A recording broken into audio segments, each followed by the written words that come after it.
বাংলাদেশের বাইরে পৃথিবীর বিভিন্ন প্রান্তে যেখান থেকে চ্যানেলে দেখছেন আপনাদের সকলকে সাদর আমন্ত্রণ তৃতীয় মাত্রা দেখবার জন্য। সাম্প্রতিক নানা বিষয় নিয়ে আলোচনার জন্য আমার সঙ্গে স্টুডিওতে রয়েছেন আমার বসা আছেন সাংবাদিক এবং ইকোনমিক রিপোর্টার্স ফোরামের সাবেক সাধারণ সম্পাদক এস.এম. রাশেদুল ইসলাম, এবং আমার ডানে রয়েছেন ব্যবসায়ী নেতা বারবিডার সাবেক মহাসচিব মোহাম্মদ হাবিবুর রহমান। স্বাগত আপনাদের দুজনকে তৃতীয় মাত্রায়। রাশেদুল, আপনি সম্প্রতি একটা লেখা আমি দেখলাম দৈনিক ইত্তেফাকে লিখেছেন, যার শিরোনামটা সম্ভবত এরকম যে ডেইলি স্টারে, আমি ইত্তেফাকেও বোধহয় ইত্তেফাকে একটা লেখা দেখলাম আপনার, যে অর্থনীতির চাপ সামলাতে সম্ভবত বিশ্বাসযোগ্য অঙ্গীকারের বিষয় নিয়ে রাজনৈতিক বা বিশ্বাসযোগ্য, আমি দেখলাম শিরোনামে বিশ্বাসযোগ্যতার কথাই আছে। তো সামনে নির্বাচন, সম্ভবত সেটা মাথায় রেখে আপনি লিখেছেন, এবং কিছু কিছু প্রসঙ্গ আপনি উল্লেখ করেছেন সেখানে, যে মানুষের আয় ব্যয়ের যে ভারসাম্য সেটার প্রশ্ন, তারপরে জীবনযাত্রার মানের প্রশ্ন, কর্মসংস্থানের প্রসঙ্গ। সো এই যে আপনি বিশ্বাসযোগ্য অঙ্গীকারের কথা বলছেন, আমি এই বিশ্বাসযোগ্যতা নিয়ে আপনার মধ্যে সংশয় কেন তৈরি হলো? আচ্ছা, এইটা কেন বলছি, কারণ আমাদের পলিটিক্যাল দলগুলো নির্বাচনের আগে যে ইস্তেহার ঘোষণা করেন, যে কমিটমেন্টগুলো আসলে দেন, বাস্তবে দেখা যায় যে কমিটমেন্টগুলো আসলে তারা ইমপ্লিমেন্ট করে না। এই জন্য আমি বলছি যে এমন কমিটমেন্ট দেবেন যেটা আসলে আপনি মনের থেকে লালন করেন রাজনৈতিক দলগুলো, এবং যেটা প্রাসঙ্গিক এবং বাস্তবায়নযোগ্য। এমন কমিটমেন্ট আমরা চাই না যে কমিটমেন্ট আসলে বাস্তবায়ন হবে না। এই জন্য আমরা বলেছি যে সেই কমিটমেন্টটা যেন বিশ্বাসযোগ্য হয়, যে যাতে যেটা বাস্তবায়ন করেন। এবং আমি এটা বলার চেষ্টা করেছি যে জিলু ভাই, দেখেন যে আমি এই ইস্যু প্রাসঙ্গিক আরেকটি কথা বলতে চাই, যে আমরা আগামী 12ই ফেব্রুয়ারি জাতীয় ইলেকশন হবে, আমরা প্রত্যাশা করছি, এবং সেটি একটি গ্রহণযোগ্য, ক্রেডিবল এবং স্বচ্ছ অবাধ একটি ইলেকশন হবে। তা আমরা দেখেন এই সময় কিন্তু আমরা দেখছি যে রাজনৈতিক যে গণতন্ত্র, পলিটিক্যাল ডেমোক্রেসির কথা বলছেন আপনি নিজেও, আপনার প্রতিষ্ঠান থেকে আমরা দেখেছি যে এগুলো নিয়ে আপনি অনেক কাজ করেন। কিন্তু ইকোনমির যে ডেমোক্রেসি আছে, আপনি যদি দেখেন যে গত 15-16 বছর আমরা বলছি যে একটা ফ্যাসিবাদী শাসন ব্যবস্থা এখানে ছিল। সাথে সাথে আপনি যদি আর্থিক খাতে দেখেন যে একটা গোষ্ঠীর হাতে ব্যাংকের মালিকানা ছিল, বা সরকারের যে বাণিজ্যিক যে সুযোগ সুবিধা, আমরা যেটা বলছি যে ব্যবসায়িক পরিবেশ, সেটাও কিন্তু একটা ইনফ্লুয়েন্স গ্রুপ যারা যাদের পলিটিক্যাল লিঙ্ক আছে, অ্যালাইনমেন্ট আছে, তারা এইগুলো উপভোগ করেছে বা তারা এইগুলোকে ব্যবহার করতে পেরেছে। এই জন্য আমি বলছি যে আমি আমার ডেইলি স্টারের একটি লেখা সেখানে বলার চেষ্টা করেছি যে আমরা এই রাজনৈতিক যে গণতন্ত্রের কথা বলছি, ডেমোক্রেসির কথা বলছি, এটা শুধু পূর্ণতা পাবে যখন আমরা অর্থনীতিতে আসলে গণতন্ত্রটা আনতে পারবো। সেটা কেমন? আপনি যদি অর্থনীতি বলতে আমি বলছি যে ইকোনমিক গভর্নেন্স, এবং ডেফিনেটলি ইকোনমিক গভর্নেন্স, সুশাসন, যেটি আপনি যদি আর্থিক ব্যবস্থাপনা সেটি যদি বৈষম্যপূর্ণ থাকে, এবং সেটা যদি আসলে রাজনৈতিক প্রভাবমুক্ত না হয়, তাহলে কিন্তু এটা কিন্তু সেখানে সুশাসন থাকবে না। এবং আমি বলছি যে অর্থনীতিতে যে সমান অধিকার, কে চাকরি পাবে, কে ব্যাংক থেকে লোন পাবে, আমরা যে ব্যবসা করবে, ইলেকশনকে মাথায় রেখে যখন বলি যে লেভেল প্লেইং ফিল্ড, এক্স্যাক্টলি ভাই, যে যে কোনো জায়গায় অ্যাক্সেস যেন সবার জন্য সমান, এইটার জন্য প্রভাবমুক্তভাবে সেই সমান সুযোগ যেন সবাই পায়। কারণ এটা না হলে কিন্তু আসলে আমরা যে আমাদের এখন অর্থনীতির সবচেয়ে বড় চ্যালেঞ্জ আমি মনে করি যে যদি দেখেন যে বিনিয়োগ এবং কর্মসংস্থান, এটা কিন্তু আসলে সম্ভব না। আপনি পলিটিক্যাল ইনফ্লুয়েন্স দিয়ে একজনকে ব্যাংক থেকে লোন দিলেন, এবং সেটা আমরা গত 15 বছরে দেখেছি যে কিভাবে বাংলাদেশ থেকে টাকা পাচার হয়ে গেছে এই অর্থনীতিতে আসলে ডেমোক্রেসি না থাকার কারণে। এই জন্য আমার মনে হয় রাজনৈতিক দলগুলো তাদের এই যে আপনার ব্যাংকিং সেক্টরের সংস্কার বলেন, এই যে অর্থনীতির গণতন্ত্রায়ন বলেন, বা আমি বলছি যে সবার জন্য সমান অধিকার, সরকারের কাজ হবে যে ব্যবসায়িক দেওয়া, তাই না? সরকার কোথাও ইনফ্লুয়েন্স করবে না।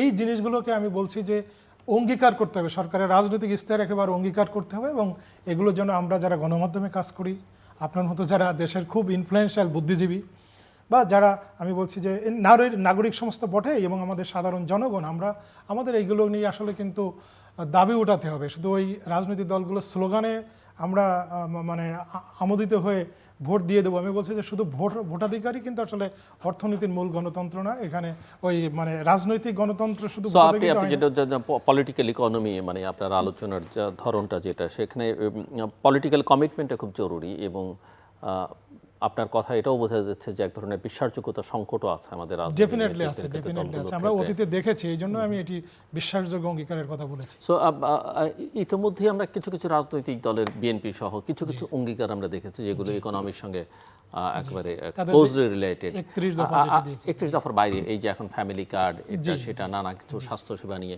আপনার কাছে কি মনে হয় এগুলো কতটা রিয়ালিটি?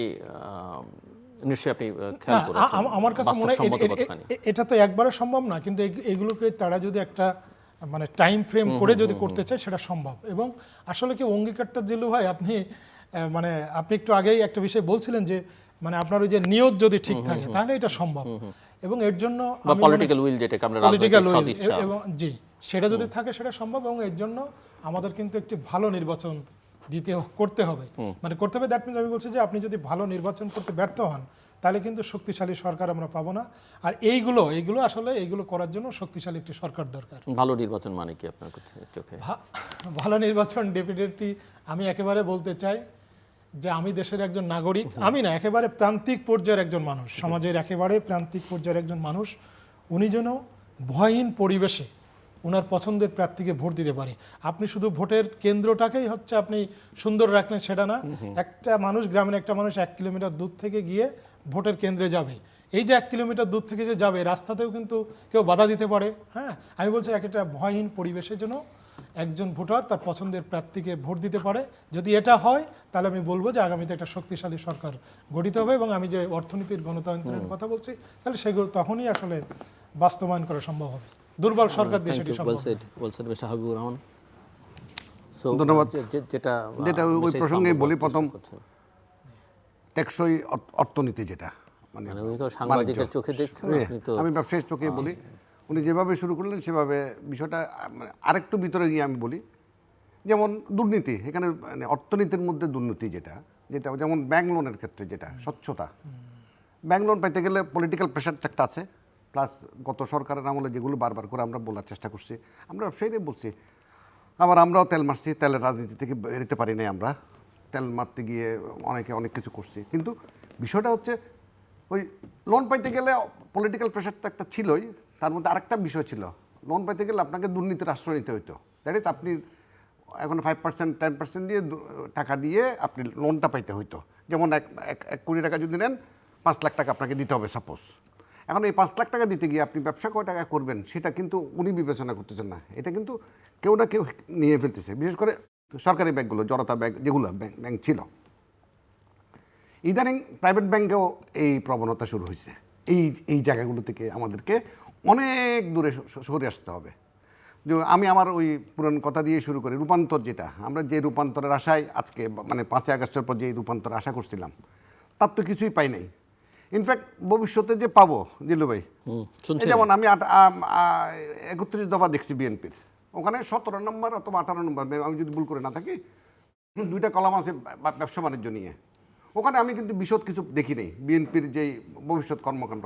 কারণ আমাদের কাছে আমি বিএনপির কথা এই জন্যই বলছি, আমরা যদি সুষ্ঠু, যেভাবে বলছি নির্বাচন সুষ্ঠু, অবাধ, স্বাভাবিক প্রক্রিয়ায় যদি নির্বাচনটা হয়, আমরা মোটামুটি ধরে নিচ্ছি যে BNP will be the next government এবং Tarique Rahman will be the next prime minister. আমরা ধরে নিতে পারি যে সুষ্ঠু।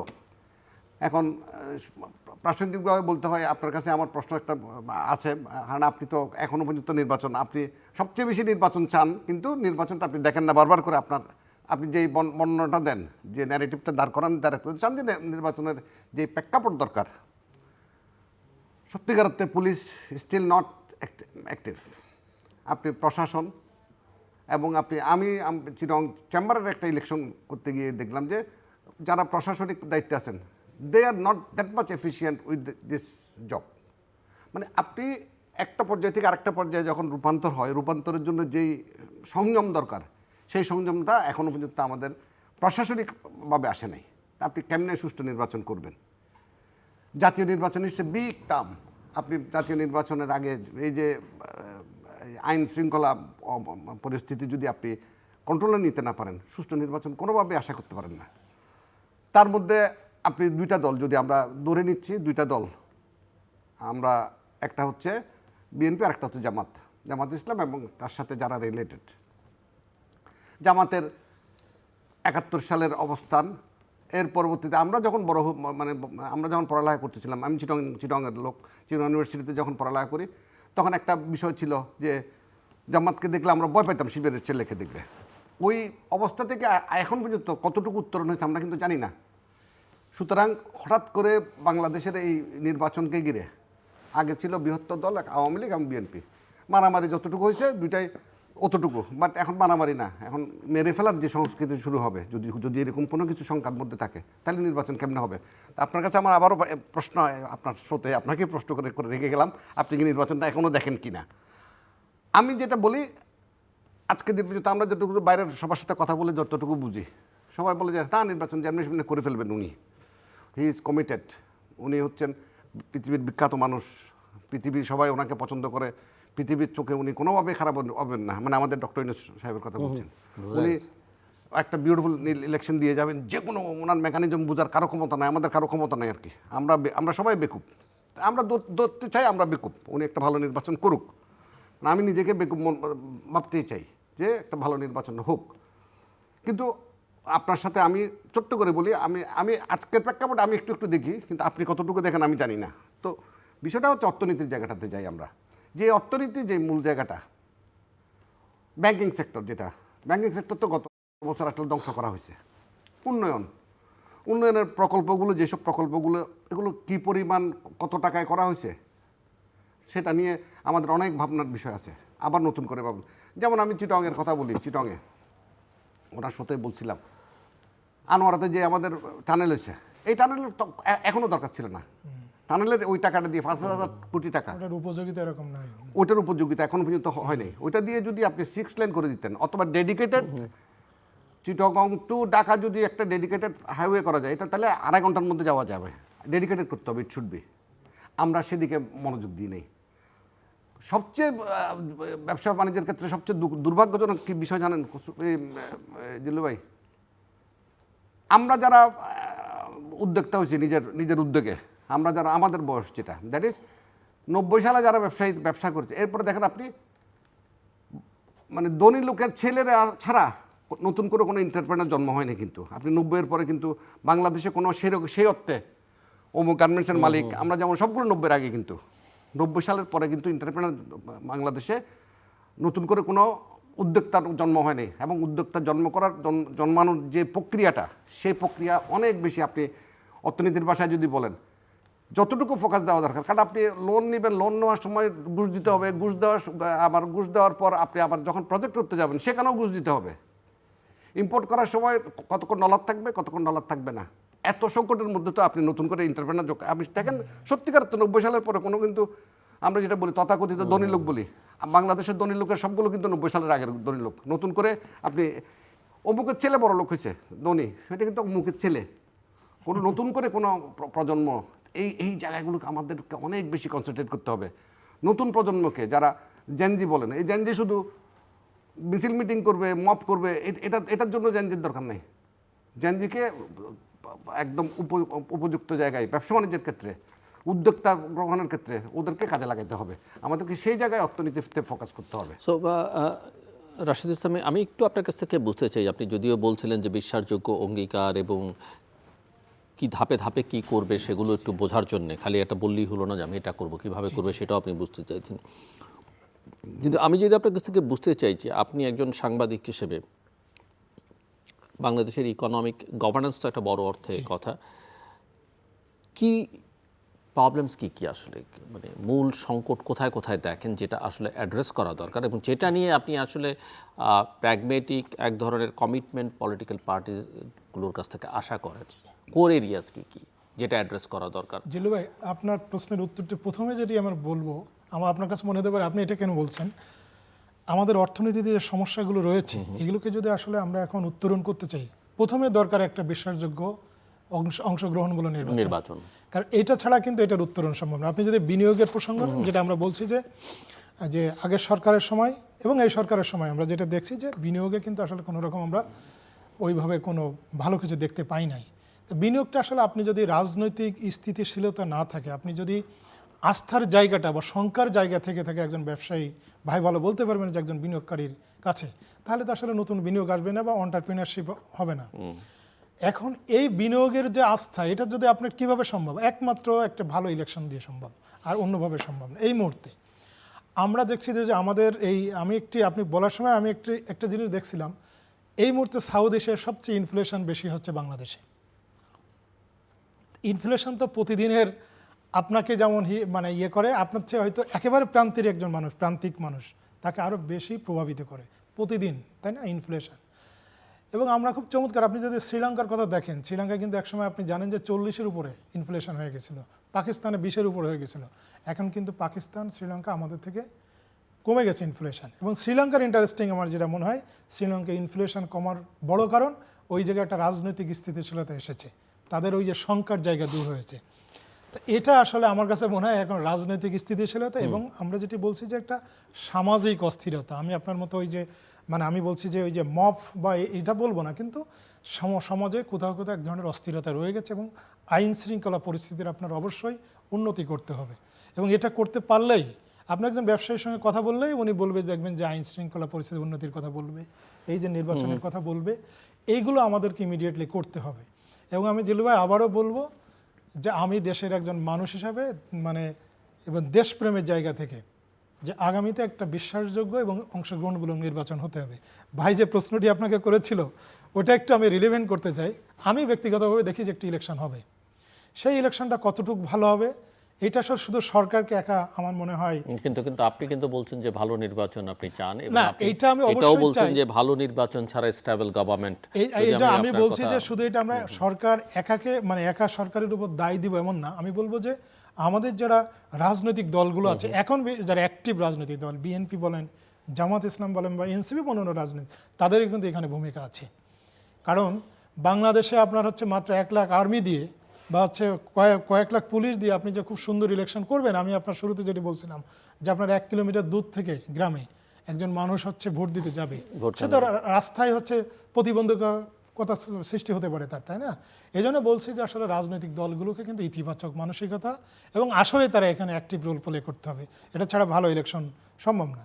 আর আপনি যেটি বলছিলেন যে অর্থনীতিতে এখন প্রবলেম, আমি মূলত দেখি যে এখানে আমাদের দেখেন যে 2024 সালে যে আমরা যে জুলাই অভ্যুত্থান দেখেছি, সেখানে বেসিক্যালি কিন্তু কর্মসংস্থানকে কেন্দ্র করে হয়েছিল।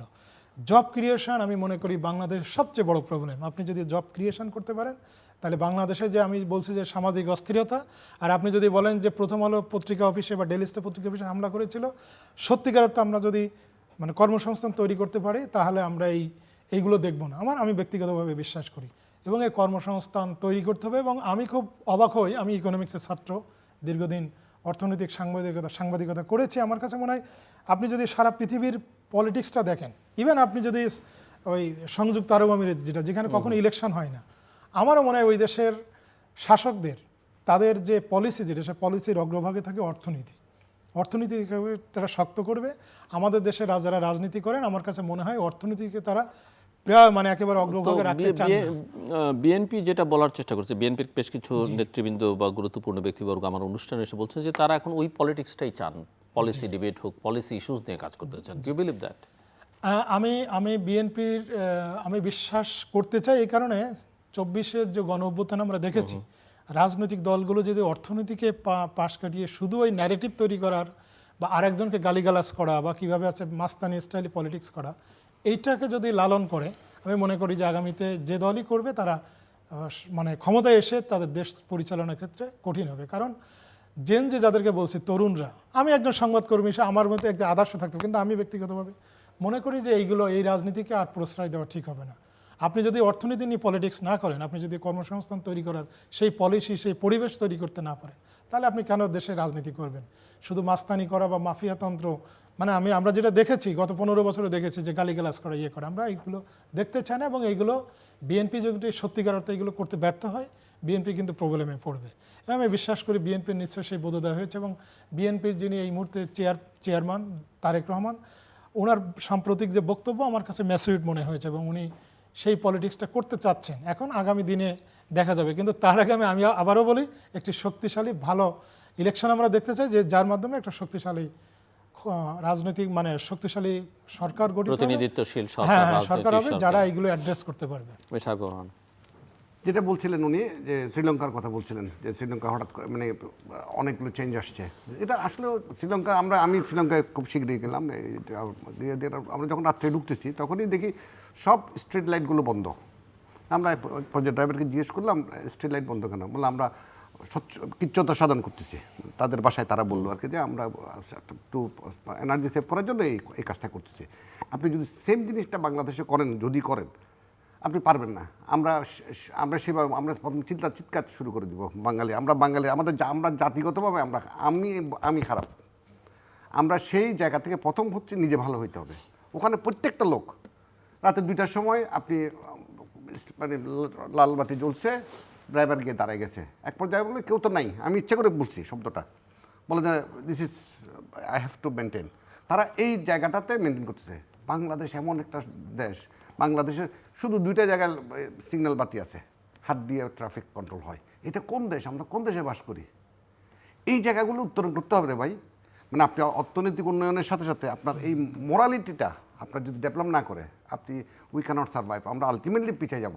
নাম্বার 1, আপনি এই যেমন সুশাসন, অর্থনৈতিক সুশাসন, যেটা আলটিমেটলি সুশাসনের বিষয়টা তো বাংলাদেশ ব্যাংকের, বাংলাদেশ ব্যাংকে প্রত্যেকবার হয়েছে কি আগে যে নমিনেটেড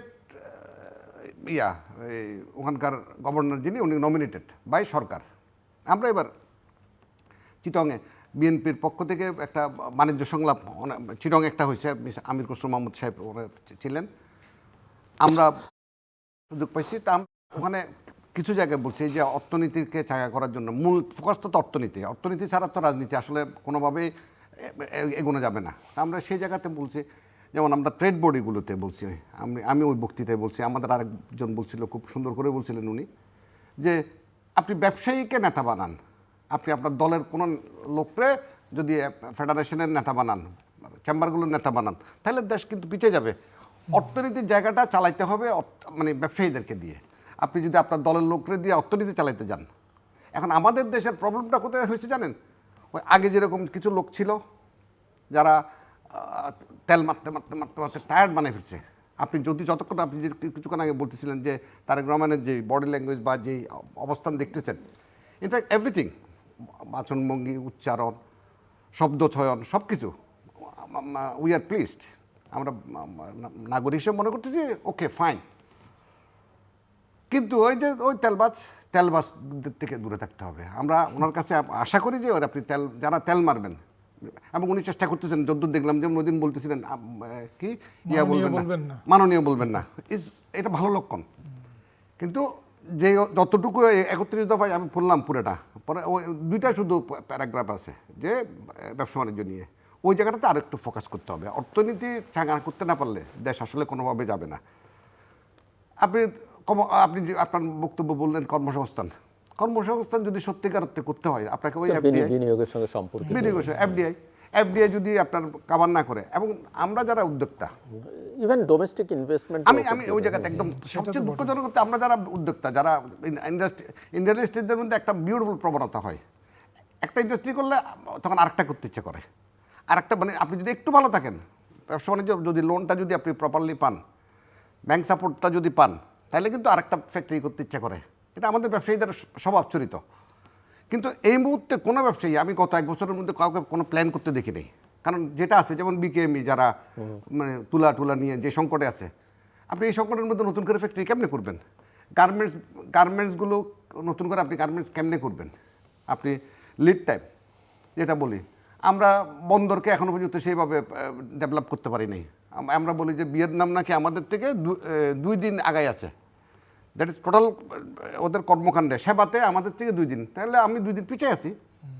আমাদেরকে এই জায়গাগুলোতে অনেক বেশি কনসেন্ট্রেট করতে হবে, বিশেষ করে চিটং বন্দর কেন্দ্রিক। আমরা যেহেতু চিটং বন্দরকে নিয়ে বলি, বাণিজ্যিক রাজধানী ডিগলার দেওয়া হইলো চিটংরে, তার কোনো চিটে ফোটা কিছু করা হয়নি, শুধু ডিগলারের মধ্যে থেকে গেল। এই জায়গাগুলোকে অনেক বেশি কনসেন্ট্রেট, ব্যবসা বাণিজ্য এবং ডিসেন্ট্রালাইজেশন, এইটা অত্যন্ত জরুরি। সব কিছু ঢাকা কেন্দ্রিক। এই ঢাকাকে আপনি কী করতেছেন, কোথায় নিয়ে যাচ্ছেন? অর্থনীতি যদি আপনি সমৃদ্ধ করতে হয়, তাহলে আপনি ডিসেন্ট্রালাইজেশন যেতে হবে। আমি একটু আপনার শোতে গার্মেন্টস যারা ম্যানুফ্যাকচারিং এনাদের জন্য বলতে চাই, আপনারা কেন গাজীপুরে ফ্যাক্টরিটা করেন আমি এখনো পর্যন্ত বুঝি না, জানেন দিল্লু ভাই? আপনি সবচেয়ে কম ইজি হয় চিটংয়ের আশেপাশে, আমি চিটং বলতেছি না, আশেপাশে কোথাও করলে আপনি ইভেন ফেনীতে করলে অনেক বেশি ইজি টু পোর্ট। আপনি কেন এটা গাজীপুর চলে আসলো আমি কিন্তু এখনো পর্যন্ত বুঝে উঠতে পারি নাই। মানে আপনার কি ইচ্ছা হয়েছে, আপনি সেজন্য করে ফেলছেন? এটা সরকারিভাবে ডিসাইড করতে হবে যে এই জায়গায় তোমাকে এতটুকু রেঞ্জের মধ্যে তোমাকে এই ফ্যাক্টরিগুলো করতে হবে, সরকার এগুলোতে উদ্যোগী হইতে হবে। অর্থনীতিকে যদি বাঁচাইতে না পারি, বিশেষ করে গার্মেন্টস সেক্টরকে যদি আমরা অ্যাক্টিভ করতে না পারি অনেক বেশি, তাহলে কিন্তু আমরা আরও পিছিয়ে যাব। এবং গার্মেন্টসকে বাঁচাতে গেলে বন্দরকে সক্রিয় করতে হবে, বন্দরকে বাঁচাতে গেলে এনবিআরকে সক্রিয় হতে হবে। আপনি একটা গুডস আনলাম, আমি আনার পর অ্যাসেসমেন্ট করতে গেলাম, চিটং এনবিআর আমাকে আটকাই দিল, আমলাতান্ত্রিক জটিলতা। এখনও কিন্তু ঘুষ বাণিজ্য, দুর্নীতি বাণিজ্য চলতেছে, ফরম্যাট চেঞ্জ হয়েছে, নগদ আর বিকাশে গেছে, হয়তো আপনার সামনাসামনি হয়তো অনেক কিছু করতেছে না। এই জায়গাগুলো আমাদেরকে অনেক বেশি কনসেন্ট্রেট করতে হবে। তারপর যেটা রাজনৈতিক দলগুলোর যে সদিচ্ছা, আমি তো যতটুকু বুঝি, আমি যতটুকু রাজনীতি বুঝি, রাজনীতি যতটুকু, এবং বিএনপির এই মুহূর্তে যে অবস্থান, বিশেষ করে বিএনপিতে যারা অর্থনীতি নিয়ে কাজ করেন, আমি ওই দিন সামহাও আমরা একটা অনুষ্ঠানে ডক্টর মঈন খান এবং ওনারা যারা ছিলেন আর কি, ওনাদের সদিচ্ছার কিন্তু এই মুহূর্তে কোনো অভাব নাই। বিশেষ করে তারেক রহমান সাহেব যখন আসার পর থেকে সব কিছু নিয়ে, ব্যবসা বাণিজ্য নিয়ে ফোকাস চলতেছে, কিন্তু ওই জায়গাতেও সংকটের জায়গা তৈরি হবে। কিছু কিছু লোক আমি বিসিসির প্রেসিডেন্ট হবো এখন থেকে তেল মারা শুরু করছে। এই জায়গাগুলো ওনাদেরকে অনেক বেশি স্ট্রং থাকতে হবে যে না, আমি কোনো দলীয় লোকরে বিসিসির প্রেসিডেন্ট বানাবো না, বানাবো আমরা কাকে, যে ব্যবসাটা বুঝে, যে সত্যিকার অর্থে আগামী দিনে এফবিসিসিকে সক্রিয় করতে পারলে আপনি ওয়ার্ল্ড, মানে পৃথিবীব্যাপী যত বাণিজ্য, যেমন আমেরিকাতে যে অতগুলো সেমিনার হয়, ওই জায়গাগুলোতে আপনি এমনও লোক দেখছি আমরা গত 17 বছরে একটা লাইন ইংরেজি বলতে পারে না, সে এফবিসিসির প্রেসিডেন্ট। আমি নাম বললাম না কারো। আপনাকে তো ওই জায়গায় ওই সক্ষমতা অর্জন করতে হবে যে আপনি অন্তত ইংরেজিটা ভালোভাবে বলতে পারেন, একটা সুন্দর বক্তৃতা দিতে পারেন। আপনি না, উনি আমার দলের লোক, উনি হবেন প্রেসিডেন্ট। সব জায়গায় এই যে দলীয়করণ থেকে অর্থনীতিকে মুক্ত করা, সব জায়গা থেকে একদম।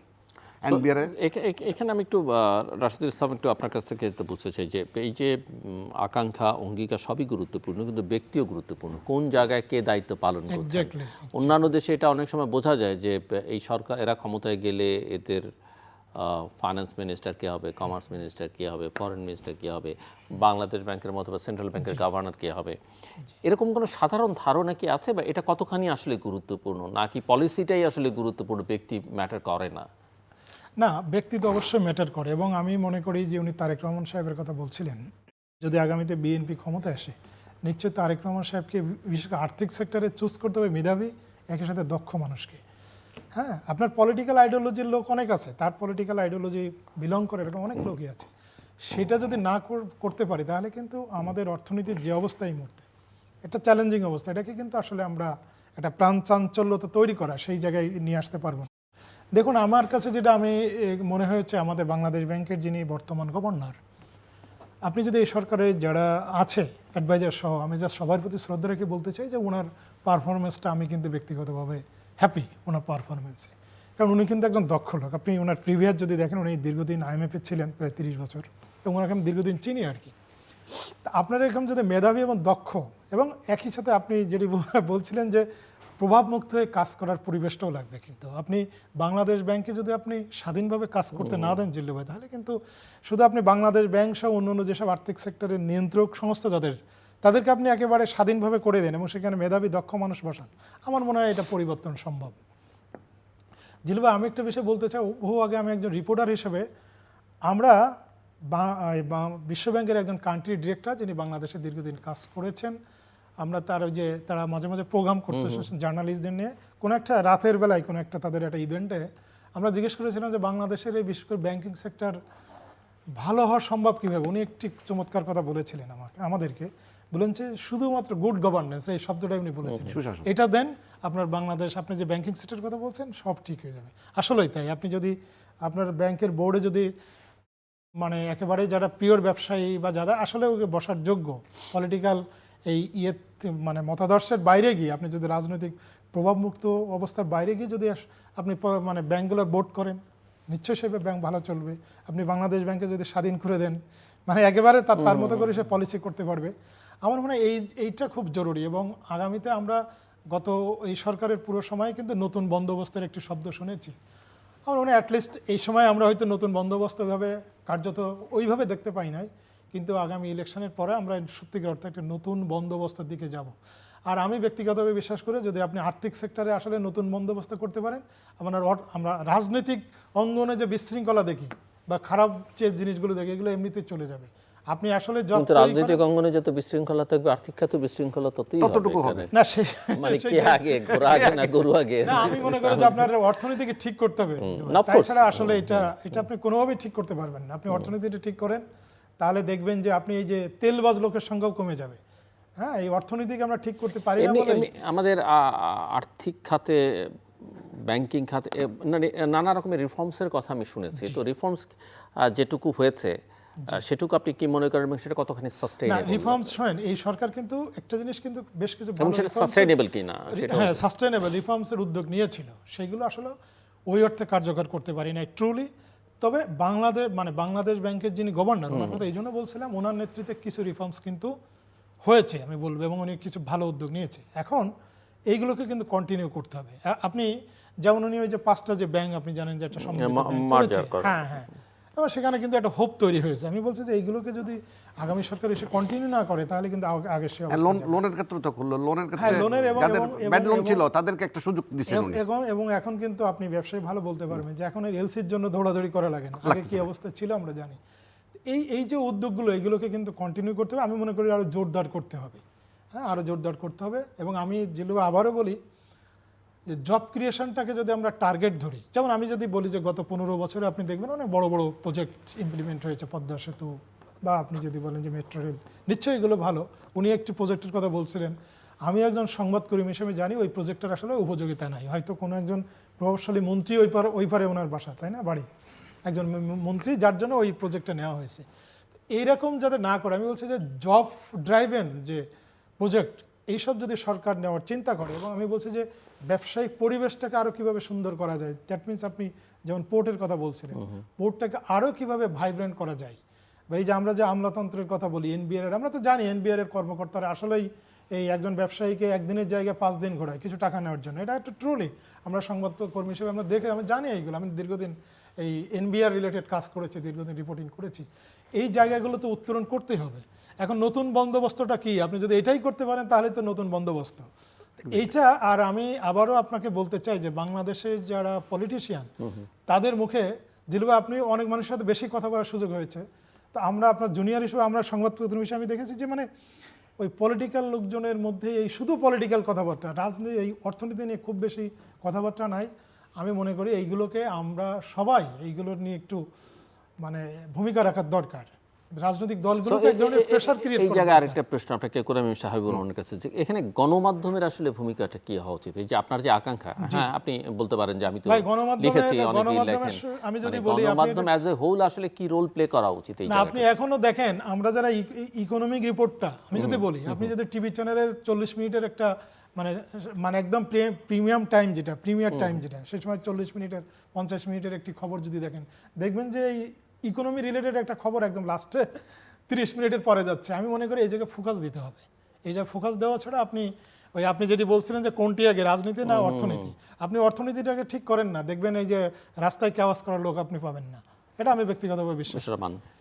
আমি নিরাশার জায়গাটা বলি আগে। নিরাশার জায়গা হচ্ছে লোহা এবং সিমেন্ট, দুই সেক্টর, যেটা দুই সেক্টর মূলত আপনি যারা লোহা এবং সিমেন্ট নিয়ে করেন, যখনই অর্থনীতির দেশের অবস্থা কেমন, শুধু ওই দুইটা প্যারামিটার দেখলে অলমোস্ট বোঝা যায়। আপনি যে ইনফ্লেশন দিয়ে আমি আমার দেশের প্যারামিটার বোঝা, যে অর্থনৈতিক জায়গা হচ্ছে কিনা, কি অবস্থা, প্রান্তিক উবার যদি চালান ওনাদের কাছে যে টাকা পয়সার যে ক্লিয়ারেন্স যেটা, সেটা দিয়ে আপনি অনেক বেশি বুঝবেন না। একদম ক্লিয়ার কাট বোঝার ইন্ডিকেটর হচ্ছে লোহা এবং সিমেন্ট। দেশে যখন লোহা এবং সিমেন্ট ফ্যাক্টরি যখন নিম্নমুখী, তখন আমাদেরকে ধরে নিতে হবে যে আমাদের অর্থনীতি ব্যাড শেপে চলে গেছে। তো সেই জায়গাতে আমরা কিন্তু সত্যিকার, আমি দুইটার সাথে আমার বড় ভাইদের সাথে আমার যোগাযোগটা আছে, এবং আমি স্পেসিফিক জানি যে দুই সেক্টরের অবস্থাই ভালো না, খুবই খারাপ অবস্থা।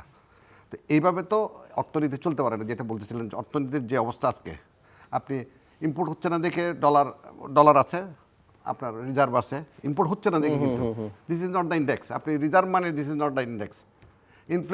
ইনফ্লেশন দিয়েও আপনি অনেক কিছু বুঝবেন না, ঠিক আছে, ইনফ্লেশন অনেক সময় অনেক কিছু, বাট মূল জায়গাগুলো ফোকাস করতে হবে। এবং ওই ঘুরে ফিরে একটা কথাই বলতে হবে জিল্লু ভাই, যেটা হচ্ছে সুশাসন। মানে সুশাসন বলতে রাষ্ট্রীয় সুশাসন না, অর্থনৈতিক সুশাসন। যিনি এই যে উনি বাংলাদেশ ব্যাংকের গভর্নর, যিনি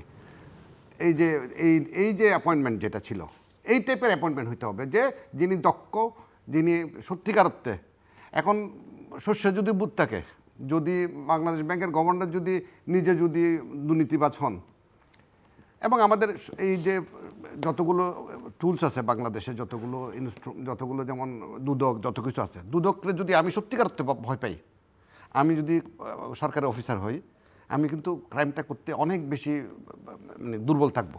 কারণ আমরা তো কেউ দুর্বল নাই, আমি ক্রাইম করে আলটিমেটলি টাকা পয়সা দিয়ে আমি পার হয়ে যাব। যদি আমার মধ্যে ওই ব্যবস্থা থাকে, বন্দোবস্তটা করতে হবে, ক্রাইম ফ্রি করতে হবে, দুর্নীতিমুক্ত। প্রথম দুর্নীতিমুক্ত হইলেই কিন্তু স্বাভাবিকভাবে আমরা অর্থনীতি চাঙা হবে। অর্থনীতি যতক্ষণ পর্যন্ত, এখন আপনি যদি জানেন যে আমি ট্যাক্স দিব না 1 টাকাও, পরে আমি একটা ঘুষ দিয়ে অফিসারকে ডেকে এনে ঘুষ দিয়ে আমি বেরিয়ে যাব, তখন আমি একটা সার্টিফিকেট নিয়ে নিব লামসাম দিয়ে, স্টিল গোয়িং অন।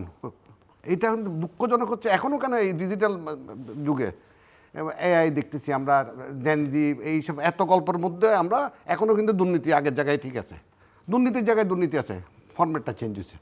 প্রথম হচ্ছে দুর্নীতি ঠেকাইতে হবে। দুর্নীতি যতক্ষণ পর্যন্ত ঠেকানো যাবে না, ততক্ষণ পর্যন্ত এই দেশের কোনো উন্নতি নেই। দুর্নীতি ঠেকানোর মূল জায়গা হচ্ছে আমাকে সৎ হইতে হবে, আমি নিজে সৎ হইতে হবে। আমরা তো সে অত সৎ হইতে পারতেছি না, যে যায় লঙ্কা সেই হয় রাবণ। এবং আবারও পুরান কথা দিয়ে বলি, যারাই আসছে, যারাই করে, আমাদের বন্ধুবান্ধব যিনি ওই চেয়ারটাতে যখনই বসেন, তখনই উনি চোখ উল্টে ফেলেন, চোখটা ঠাস করে উল্টে ফেলেন, যে ওনার তখন ঘুষ খাইতে হবে, ওনাকে অনেক দামি কাপড় পরতে হবে। উনি কিন্তু আগে পরেন নাই, ওনাকে দামি গড়িটা পরতে হবে। এই জায়গাগুলোতে তো আপনাকে সংযত হইতে হবে। যখনই আপনি চেয়ারটা পাইতেছেন, তখনই আপনাকে দুর্নীতি আপনাকে চেয়ে ধরতেছে। কেন রে ভাই, আমরা কি ভালো হইতে পারি না? আমরা কোনোভাবেই ভালো হচ্ছি না। এবং কোনো সেক্টরে দেখেন, একটা সেক্টর যদি ভালো হয়, কোনোটা, এবং আমি আমার সেক্টরের একটা আরেকটার সঙ্গে ইন্টারলিঙ্ক, ছোট্ট একটা জিনিস, যে আজকে একটা নিউজ হচ্ছে গতকালকে, যে 5 বছর অধিকারে আমদানি করা যাবে আমার সেক্টরে। এটা কিন্তু একদম সাংবাদিকতার কথাই যদি বলি, এটা কোনো নিউজ, এটা নিউজই হইতে পারে না। করছে কি, নিউজটা করে দিয়েছেন একটা পত্রিকা, কিন্তু আসলে এরকম কোনো গল্প হয়নি। আমরা প্রতিবারই একটা দেই আমাদের পক্ষ থেকে, যে প্রস্তাব দেই এটা বাড়ানো হোক। আপনি তো জানেন আমরা 10 বছর চাইছি, অন্তত 7 বছর করে দেখ। ওই প্রস্তাবটাকে উনি বলতেছেন হয়ে গেছে, নিউজ করে দিছে। এই নিউজও তো আমরা চাই না। বাট এটা করলে কি হবে, সেই জায়গাগুলো যদি কেউ লিখে দিতেন, ওই সাংবাদিক, যে দেশের বৈদেশিক মুদ্রা সাশ্রয় হবে। ভাই, যদি গাড়ি, যে $10,000 যে গাড়িটা এখন 5 বছরের পুরাতন কিনি, সেটা যদি 7 বছরের কেনা যায়, কারণ কম্পিটিশনটা অনেক কমে যাবে অন্যান্য দেশের সাথে, আমি কিন্তু $5,000 পাবো। একদম আপনি নিম্ন মধ্যবিত্ত যিনি গাড়ি চালাতে চান, যেটা এখন 20 লাখ টাকা, তখন কিন্তু আপনি 16 লাখ টাকায়, 15 লাখ টাকায় গাড়িটা পাবেন।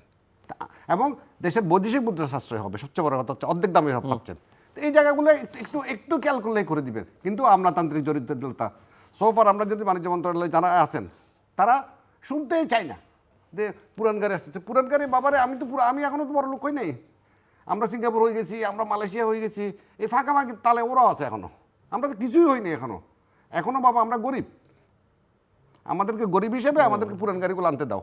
এবং এই গাড়িগুলো সত্যিকার অর্থে, আমি দায়িত্ব নিয়ে আপনার সামনে বলি, এই তথাকথিত অন্যান্য যেসব ব্র্যান্ডগুলো আসে অন্যান্য দেশ থেকে, আমি নাম বললাম না, তাদের থেকে অনেক বেটার টয়টার গাড়িগুলো, মানে জাপানি ডোমেস্টিক মডেল গাড়িগুলো অনেক মানে ভালো গাড়ি। সেই গাড়িগুলো আনতে দিবেন না। কি নতুন দেশ পুরান গাড়িতে ছেয়ে যাবে, মানে আমলাতান্ত্রিক জটিলতা। এটা ওরা কে বুঝেছে, কোন দল বুঝেছে, কোন লোক বুঝেছে? ওই ব্র্যান্ডনিওয়ালাদের থেকে সম্ভব কোনোভাবে তারা ইনফ্লুয়েন্সড। এই জায়গাগুলো আমাদেরকে সরে আসতে হবে দিল্লু ভাই, নাহলে এই দেশের কোনো উন্নতি নেই। আমার দেশে 10 বছরের পুরাতন গাড়ি ওপেন করে দেওয়া উচিত। আমি আমার সেক্টরটাই বললাম। রাশেদ ইসলাম, একটা প্রশ্ন, যে নির্বাচন যদি ঠিকঠাক মতো হয় ওনার আকাঙ্ক্ষা অনুযায়ী, এবং সরকার যারাই গঠন করুক না কেন, অ্যাজ এ জার্নালিস্ট আপনি তাদের ওই যে থাকে না প্রথম 100 দিনের একটা প্রোগ্রাম তারা নেয় হানিমুন পিরিয়ড হিসেবেই যে মানুষকে ইমপ্রেস করার জন্য, আপনি কি এক্সপেক্ট করেন মানে যেই ক্ষমতায় যে প্রথম 100 দিন তাদের আসলে কি করণীয় হবে বেশ ইকোনমিক সেক্টরে, বা আপনাকে যদি সাজেস্ট করতে বলা অ্যাডভাইজার হিসেবে বলা হয় যে আপনি আমাদেরকে সাজেস্ট করেন? আমি একটা লাইন বলে রাখি, একটা লাইন। ওই যেটা আমি তেলের গল্প বলতেছিলাম, তেলের গল্পটা একটু আমার হঠাৎ মনে পড়ছে। এটা আমাদের এক বন্ধুর নাম, আমি ওর নাম হচ্ছে আরেকটা নাম আর কি, তো দুইটা নাম একসাথে ছিল, তার নাম তারেকে ছিল, দুইটা নাম একসাথে ছিল। সে কয়েকদিন থেকে দেখি সে নিজেকে বারবার কোথাও যেখানে লেখার সময় তারেক লিখতেছে। আমি দুষ্টামি করে গতকালকে বলতেছিলাম যে এতদিন তুমি আরেকটা নাম লিখতে, এখন হঠাৎ করে তুমি তারেক, মানে আমরা কত কি পরিমাণ তেলবাজ চিন্তা করেন আমরা, আমি বুঝতে পারছি আপনাকে। আচ্ছা, বিশেষ সুবিধা পাওয়ার জন্য, বিশেষ সুবিধা পাওয়ার জন্য আমরা, জি জিলু ভাই দেখুন, আমার কাছে যেটি মনে হয় যে 100 দিনে তো আসলে মানে অর্থনীতিতে খুব বেশি পরিবর্তন না করা সম্ভব না, বাট ইনিশিয়েট করা ব্যক্তিগতভাবে মনে করি যে আমরা যে সংস্কারের কথাগুলো বলছি, সেটা ব্যাংক সংস্কার বলেন, কর ক্ষেত্রে সংস্কার বলেন, বা আমি বলছি যে শ্রমিকদের যে মজুরি বা একজন শ্রমিকের যে অধিকার, মানে আমি বলছি যে একজন কৃষকের যে উদ্যোক্তা হওয়ার যে অধিকার, উনি উদ্যোগ কথা বলছেন, এইসব জায়গাগুলোতে তারা সূচনা করতে হবে তাদেরকে যে আমরা এটা করছি, এবং তাদের ওই 100 দিনে দেখিয়ে দিতে হবে যে আমরা 5 বছরে এটা করব। আরেকটা বিষয় জিল্লু ভাই, আমি একটু আপনাকে বলতে চাই, আপনি আগেই প্রশ্ন করছিলেন জিল্লু ভাই, আমি যে দুইটি রাজনৈতিক জোট বলবো যে আগামী নির্বাচনে যারা প্রতিদ্বন্দ্বিতা করছে, একটি বিএনপির নেতৃত্বে আর একটি জামাতের নেতৃত্বে, জামাত এনসিপি মিলে। তা আপনি দেখেন জামাত তো সবসময় বলছে যে তারা সুশাসনে বিশ্বাস করে, তারা গণতন্ত্র দুর্নীতিকে তারা সবচেয়ে মানে একেবারে জিরো টলারেন্স লেভেলে নিয়ে যাবে তারা বলছে। আরেকটি জিনিস দেখেন যে আমি বলছি যে বিএনপির চেয়ারম্যান তারেক রহমান গণমাধ্যম বা সম্পাদক সহ, আপনিও সম্ভবত ছিলেন, আপনি ছিলেন, তো উনি কিন্তু ওখানে ইকোনমি নিয়েও কথা বলেছেন। উনি বলেছেন যে কোনো রাজনৈতিক দলের অনুষ্ঠানে যাই না, আচ্ছা, কখনোই না। 5 আগস্টের আগের ওই অবস্থা আমরা যেতে চাই না। উনি সামাজিক সুরক্ষার কথা বলেছেন, যে প্রান্তিক মানুষকে কিভাবে সুরক্ষা দেওয়া যায়, এবং উনি কিন্তু ব্যবসা বাণিজ্যের কথা বলেছেন যে আমরা সুশাসনের দিকে যেতে চাই, উনি এটা বলেছেন। আমি বিশ্বাস করতে চাই যে এই দুই রাজনৈতিক জোট যারাই নির্বাচনে বিজয়ী হোক, তারা যেন, আমি যেটি আমার লেখায় লিখেছিলাম ইত্তেফাকে, যে বিশ্বাসযোগ্য অঙ্গীকার জন্য আমরা, মানে তারা যদি আসলেই আমাদের সাথে যেন কোনো প্রতারণা না করে, তারা যেটি বলছে এটা মিন করে বলছে, এবং তারা এটা অঙ্গীকার মানে এটা বাস্তবায়ন করবে। আর আমরা গণমাধ্যম কর্মীরা কি করতে পারি, যে তারা যে অঙ্গীকারগুলো করেছে, যে আপনি বলেছিলেন যে আমি এই সেক্টরে সংস্কার করব, আমি বাংলাদেশ ব্যাংকে স্বাধীন মানে তারা স্বাধীনভাবে চলবে, আমি যোগ্য এবং মেধাবী লোককে আমি বসাবো, উনি যেটি বলছিলেন যে চেম্বারের নেতৃত্বে। কারণ ট্রেড পলিটিক্সটা কিন্তু খুব ইম্পর্টেন্ট। আপনি যদি বিজিএমইতে একজন দলবাজ একেবারে অযোগ্য লোককে বসান, বিজেপি কিন্তু ওটা চলবে না আর কি। বিজেপি কিন্তু খুবই মানে বাংলাদেশে যদি রপ্তানি এই যে সেক্টর একদম খুবই ভাইটাল রোল প্লে করে, হ্যাঁ, এবং তারা কিন্তু অনেক কাজ করে, যেটা সরকারের একটা কাজের পার্ট তাদের কাছে আছে। এই যে আপনার ওইটারে কি বলে যেন, সরকারের একটা ওই যে আপনার রপ্তানির ক্ষেত্রে তাদের কাছে একটা কাগজ নিতে হয় সম্ভবত, যেটা সরকারের দেওয়ার কথা, আগে ইবিবি থেকে দিতে, এখন বিজেপি থেকে দেওয়া। আমি বলছি যে এসব জায়গায় যদি যোগ্য লোক না আসে, এবং আমরা দেখতে চাই যে তারা আসলে মেধাবী এবং যোগ্য লোকগুলোকে বসাবে।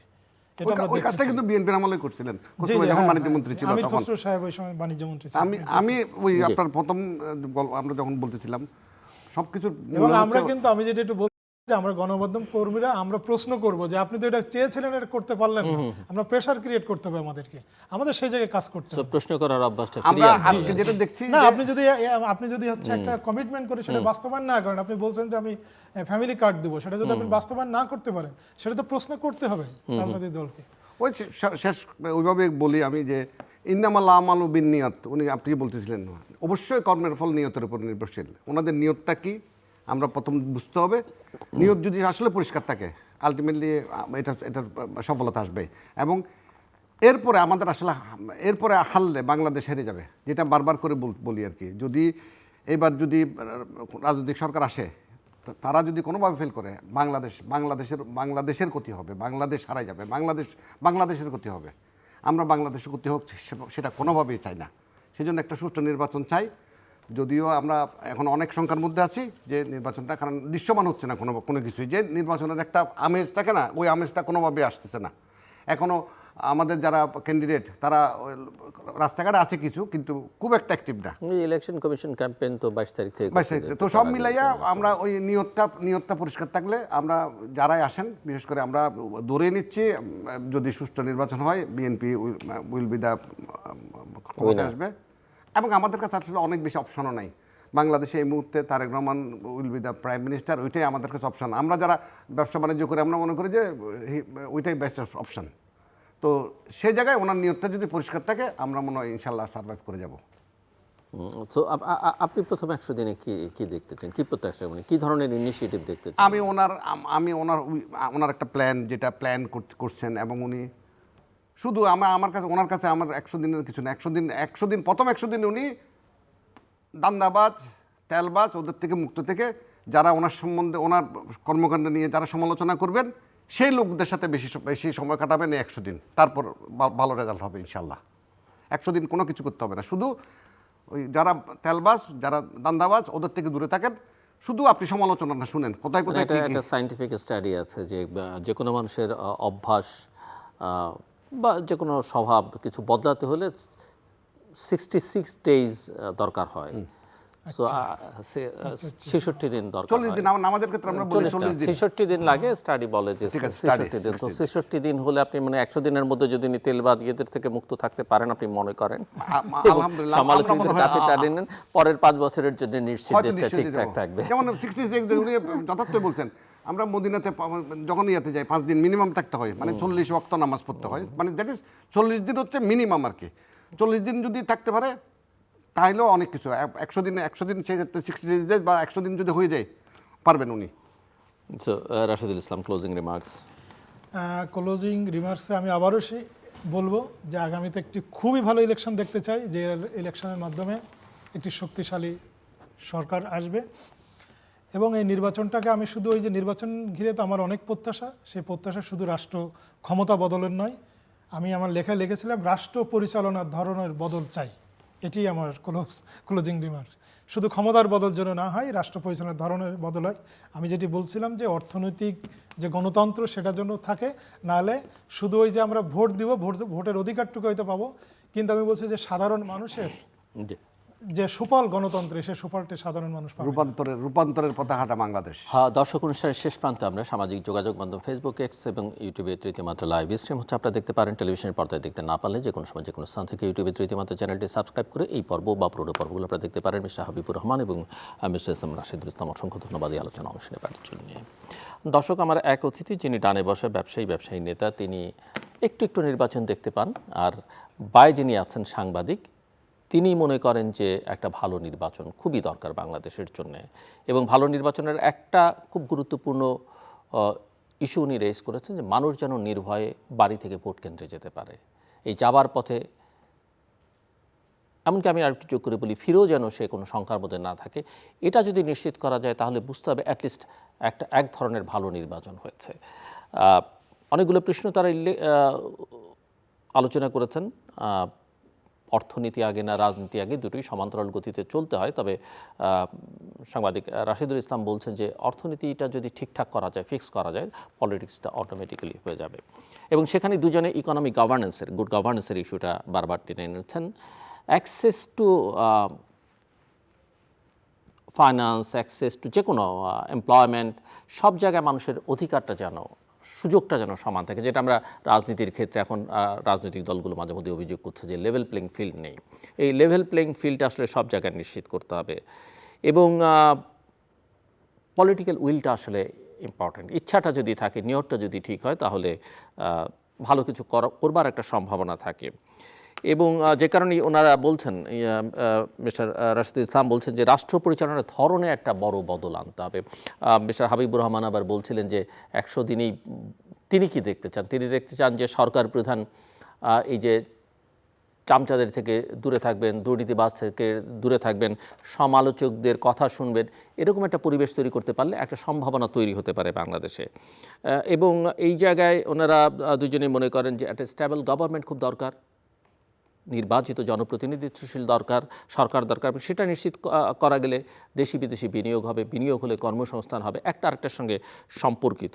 এবং শ্রমিক কৃষকের জন্য কিছু করা, মানে সমাজের যে মার্জিনালাইজড, অবহেলিত, বঞ্চিত যারা, তাদের জন্য গণতন্ত্রের সুফলটা বা অর্থনীতি এই যে গভর্নেন্সের কথা বলতে, তার সুফল যেন মানুষ পায়, সেটা আসলে সাধারণ মানুষ পায়, সেটা নিশ্চিত করতে হবে। এবং সেটা যদি করা যায় তাহলে মানুষের অনেক প্রত্যাশা বা এই যে বিগত দিনগুলোতে যে রক্তদান, সেটা সফল হবে, তার একটা উপকারিতা পাওয়া যাবে। অঙ্গীকার যা করবেন সেটা নিয়ে যেন তারা প্রতারণা না করেন। অতীতে অনেক বিষয়ে রাজনৈতিক দলগুলো অঙ্গীকার করেছে, নির্বাচনের পর ম্যানিফেস্টোর পাতা উল্টে পাল্টে দেখেনি। আর সব কথা শেষ কথা, মানুষের মধ্যে শঙ্কা, উদ্বেগ নির্বাচনকে ঘিরে বা সব কিছু নিয়ে, সেটা হচ্ছে দেশের আইন শৃঙ্খলা পরিস্থিতি। এটা যতক্ষণ উন্নতি না করা যাচ্ছে, বাকি জায়গাগুলোতে অচল অবস্থাটা থাকবে। এবং এটা কেন গত 13-14 মাসে হলো না, সেটা একটা বড় প্রশ্ন, যে এই জায়গাটা কেন ঠিকঠাক করা গেল না। আমাদের সঙ্গে থাকবার জন্য অসংখ্য ধন্যবাদ। আপনাদের সবার জন্য শুভকামনা।